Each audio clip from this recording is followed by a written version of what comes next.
Welcome in, everybody. It's time for another deep dive. And today we're looking into the April Holt case, Yeah, this one's been tough to follow. especially with all the online stuff. Oh, yeah. Between the TikToks and the YouTubes and just everything else, it can be hard to separate what's real and what's not. That's kind of the mission for today, right? Hmm.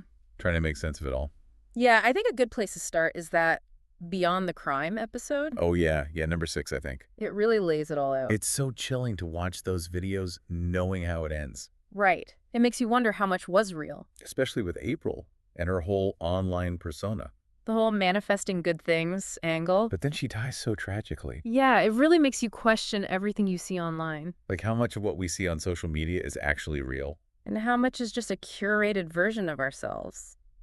It's hard to know. Especially in this case with April and Donovan. Their relationship was so complicated. Yeah, on the surface, they seem to be overcoming so much together. They talked about their separation and their financial struggles, even touched on depression on their YouTube channel. But it was always framed as a triumph, like, we're stronger than ever. Almost like they were trying to convince themselves. But maybe us too? So July 28th, 2023. What Yeah. happened that night? Well, they were arguing. Denzel, their son, heard them fighting, Then Donovan calls 911. saying Denzel found April unresponsive in the shower with a plastic bag taped over her head. Chilling detail. Right. Awful. What kind of impact does that have on a child to be the one to find their mother like that? And the police initially said no foul play. Right, they're ready to close the case.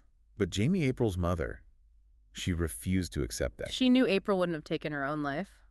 She knew her daughter. She knew April was a fighter devoted to her children. So it was more than just a mother's intuition, right? Absolutely, it was based on years of knowing her daughter. So Jamie starts fighting back, contacting the media, rallying support, and filing complaints. She was relentless. And eventually she got a hold of the full case file and started analyzing it herself. 47 pages.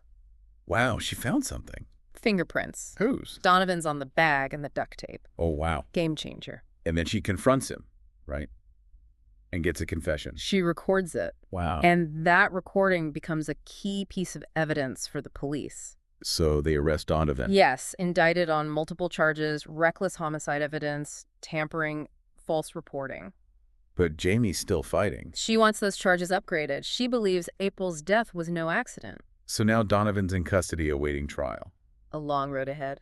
It's hard to imagine what both families are going through. Especially April's children, Serenity and Denzel. They're the real victims in all of this. Absolutely. And with Donovan seeking custody of Denzel, It just adds another layer to this whole thing. it's just awful. So reckless homicide, you mentioned that earlier. Yeah. What does that actually mean, like legally? So it means that the act that caused the death was committed recklessly, but without the intent to kill. So it's a step below intentional murder, and it carries a lesser potential sentence. Got it. But Jamie believes Donovan's actions were intentional.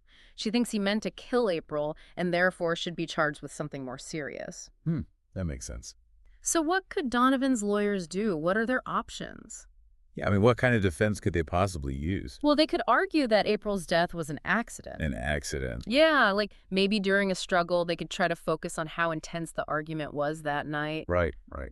And maybe even bring up past instances of conflict to paint a picture of their relationship as volatile, but ultimately leading to an unintentional act. So like a crime of passion kind of thing. Exactly. Okay, is a plea deal possible? Absolutely. Plea deals are really common in these types of cases. So what would that look like? It could involve Donovan pleading guilty to some of the charges, like the evidence tampering or the false reporting, Okay. but maybe getting that reckless homicide charge reduced or even dropped. But it's all up to the prosecution and the judge in the end. So even though Donovan confessed to Jamie, this could still be a long legal battle. Oh, yeah. Confessions are powerful evidence, but they don't guarantee a conviction. Right. The defense could argue that the confession was coerced or that Donovan wasn't thinking straight when he made it. I see. There are legal procedures that have to be followed, and the prosecution still has to prove their case. That's interesting. It's a complex system. We've talked a lot about the legal stuff, but what about April's kids? Yeah. Serenity and Denzel, I mean, they're at the center of this whole tragedy. And yet they're often overlooked. What happens to them if Donovan is convicted? Well, that's a tough question. Yeah, Ideally, the court would consider what's best for the children. of course. So they might stay in Jamie's care, or maybe other family members could step in. Is foster care a possibility? It is, but it's usually the last resort. This case has really resonated with people. It has, especially after that Beyond the Crime episode. I think it's because it touches on so many things that we're all dealing with. You know, the whole social media versus reality thing. Right, and the hidden nature of domestic violence. And the fight for justice in a system that can often feel stacked against the victims.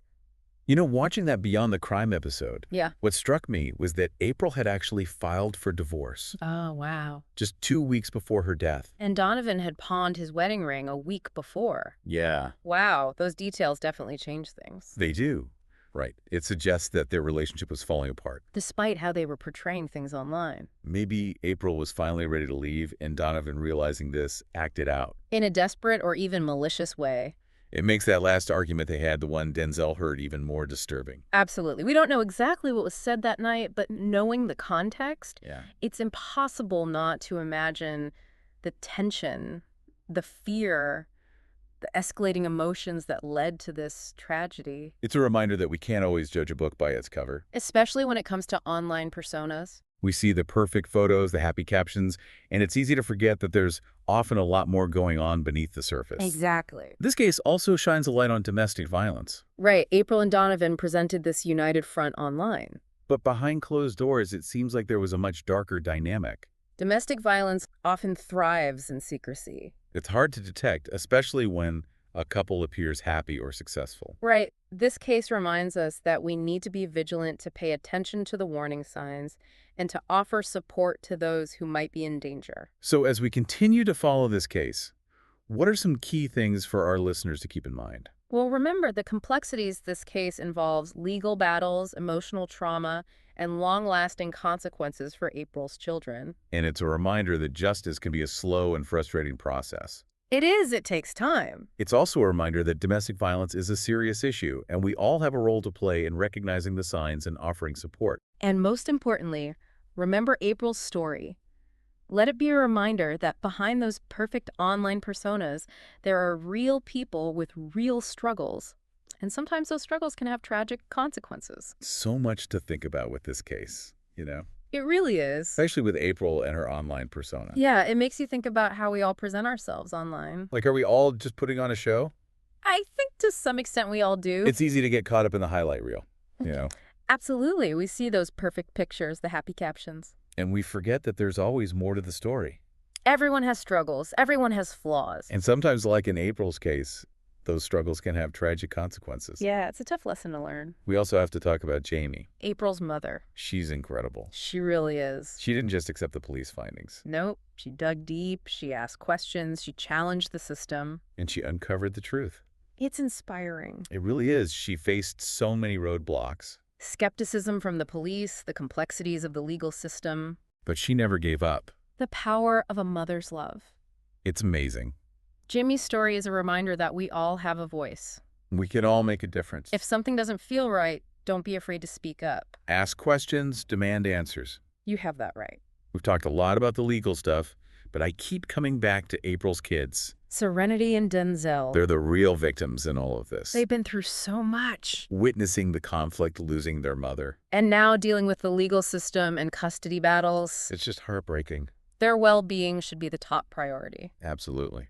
So as we wrap up, what do you hope people take away from April's story? I hope it makes people more aware. More aware. Yeah, both online and offline. I like that. More critical of what they see on social media, more attuned to the signs of domestic violence. And more supportive of those who are struggling. It's a call to action for all of us to be more compassionate, more understanding, and more willing to help. I think that's a great message to end on. This case has sparked some really important conversations It has. about online identity, domestic violence, and the pursuit of justice. We all need to do our part to make the world a better place. Thank you for joining us for this deep dive into the April Holt case. It's been a heavy one. We hope you learned something and that you'll continue to follow this story as it unfolds. And remember, if you or someone you know is experiencing domestic violence, there's help available. You are not alone. Reach out to a trusted friend, family member, or a helpline. There are resources out there to support you. Stay strong and stay safe. Until next time, thanks for listening.